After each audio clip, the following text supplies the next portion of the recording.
Nous allons voir quelque chose de très important ce matin. Soumets-toi à Dieu. Alléluia. Soumets-toi à Dieu.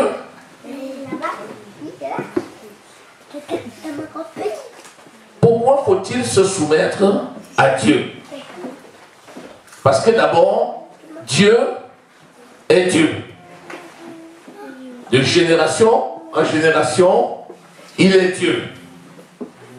Il ne change jamais. Il est parfait, il est omniprésent, omnipotent, omniscient.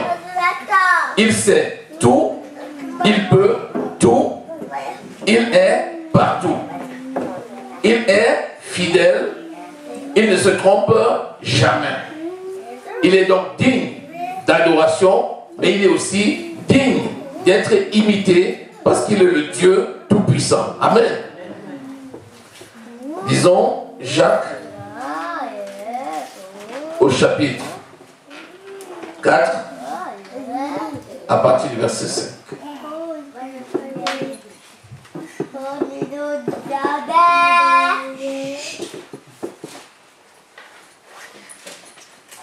Jacques chapitre 4 du verset 5 au verset 7.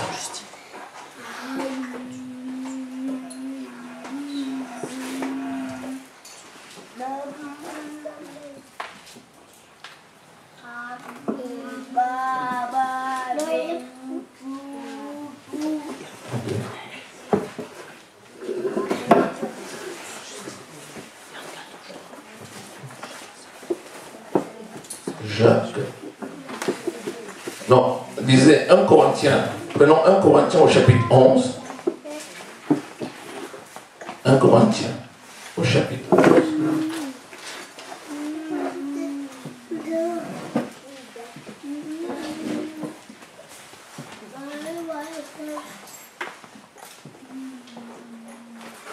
Voilà.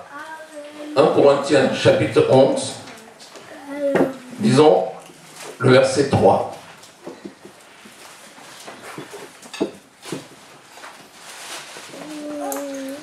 Je veux cependant que vous sachiez que Christ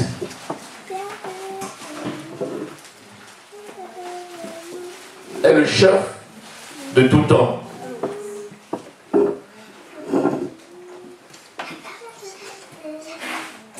Je veux cependant que vous sachiez que Christ est le chef de tout homme, que l'homme est le chef de la femme et que Dieu est le chef de Christ. Dieu, le Père, est le chef de notre Seigneur Jésus-Christ. Notre Seigneur Jésus-Christ est le chef de l'Église tout entière. L'Église tout entière, Jésus-Christ a établi dans l'Église des ministres. Éphésiens 4, verset 11 au verset 18. Et il les a donnés comme don à l'Église pour le perfectionnement des saints. Et donc dans l'Église, nous avons les ministres, puis ceux qui ont divers dons et qui vont exercer leurs divers dons dans l'Église, sous la responsabilité des ministres qui sont là pour les amener au perfectionnement, donc à la perfection. Christ est le chef de l'Église. C'est pourquoi Christ donne les instructions et l'Église applique.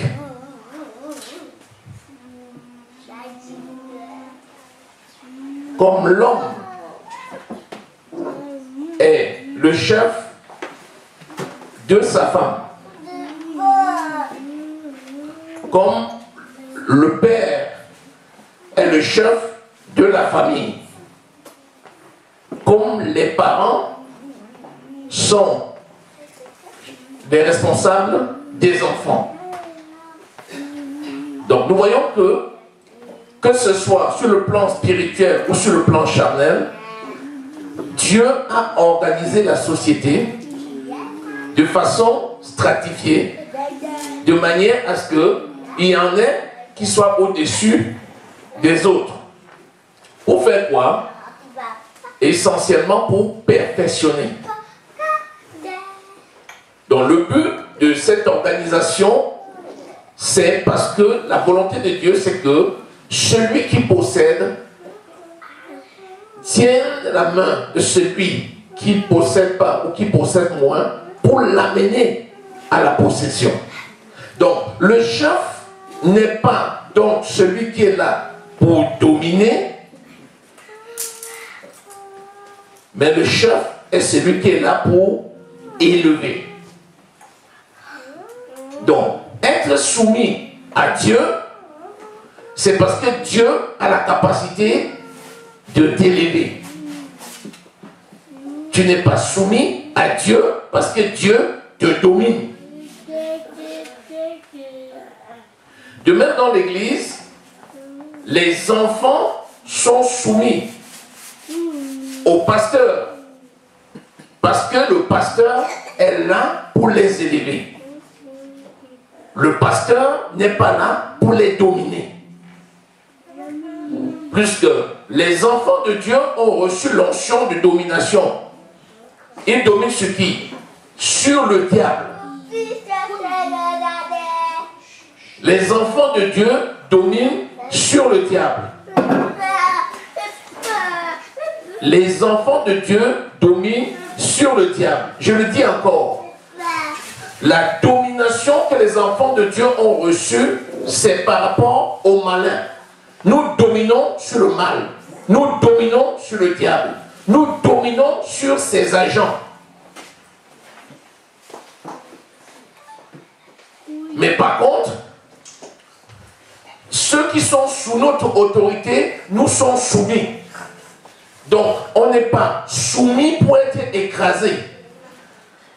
Mais on est soumis pour être protégé. Soumis, soumettre, c'est mettre en dessous. Celui qui se soumet, c'est celui qui se met en dessous d'eux. Celui qui se soumet à Dieu, c'est celui qui se met en dessous de Dieu pour être protégé et non pour être écrasé. Donc, soumets-toi à Dieu parce que Dieu est amour. Parce que Dieu peut tout pour toi. Amen. Maintenant, tu vas me dire, je ne vois pas. Je ne vois pas Dieu.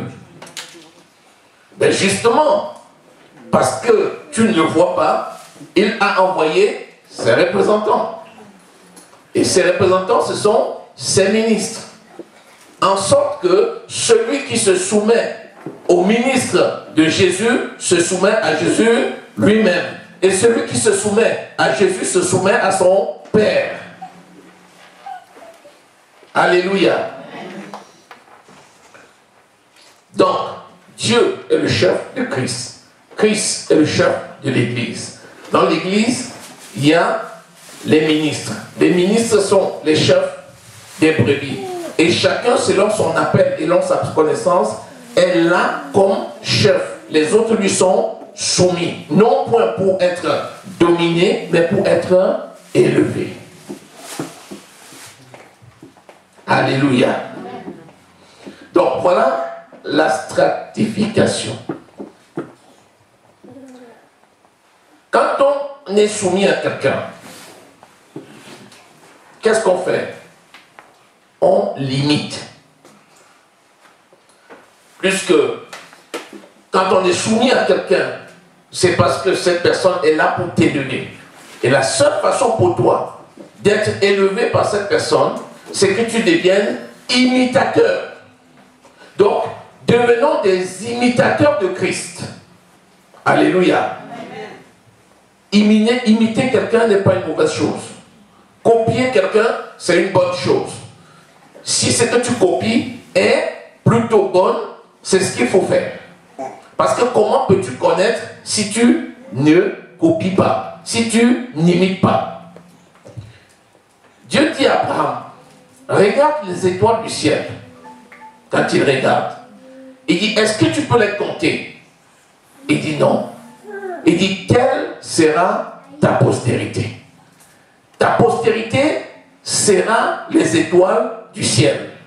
Donc nous sommes des étoiles du ciel. Nous sommes des étoiles de Dieu. Nous sommes des stars. Une star, c'est quelqu'un qui produit des œuvres qui sont visibles parce qu'il s'est entraîné à les produire. Une star, c'est quelqu'un qui va travailler beaucoup dans l'ombre avant de monter sur scène. Une star, c'est quelqu'un qui va rédiger ses textes. Et quand il n'a pas la possibilité de rédiger les textes, il va se faire rédiger des textes. Nous sommes des stars à qui les textes ont déjà été donnés. Jésus-Christ nous a tellement aimés qu'il a mis sa parole à disposition. Cette parole, ce sont les textes, c'est le manuscrit. C'est le manuscrit d'une pièce excellente. Et notre travail, c'est de nous entraîner dans l'ombre, de nous entraîner, de méditer la parole, posséder la parole pour agir.